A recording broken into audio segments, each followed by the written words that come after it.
a very important king reigned in Crete. His name was Minos. Minos lived in a luxurious palace with his servants and advisors. Everyone was jealous of his wealth and dreamed of having his fortune. Pirate ships were coming from the sea to conquer the palace and to frighten the king.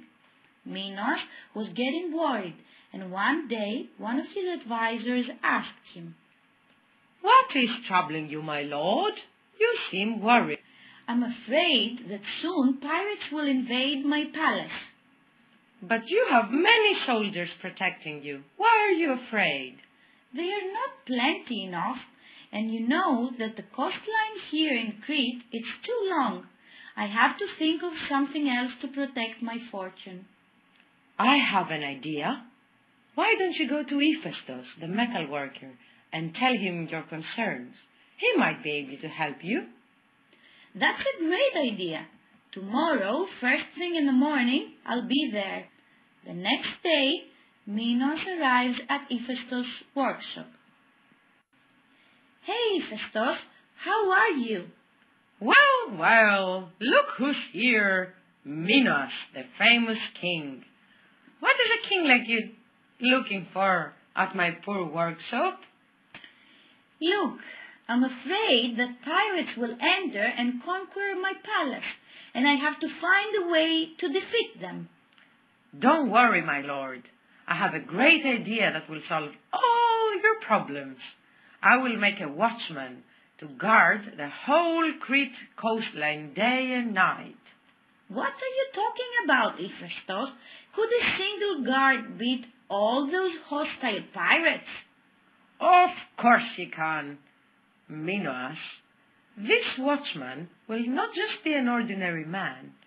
Come back in a few days and you will get to see with your own eyes."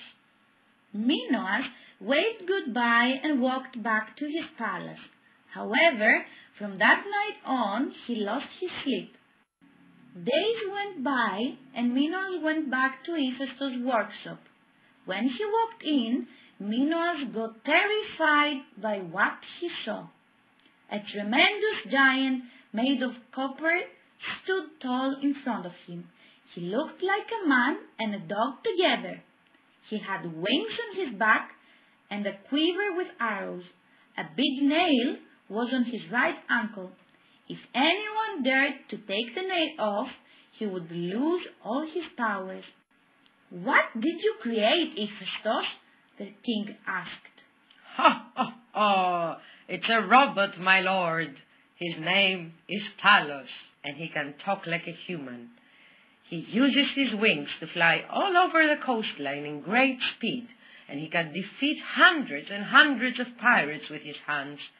But remember, no one should ever remove the nail from his ankle, as he will instantly lose all his power." Minos thanked him deeply and took Talos with him.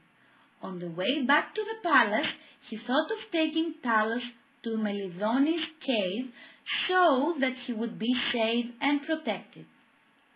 What do you think Talos' life was like inside the cave?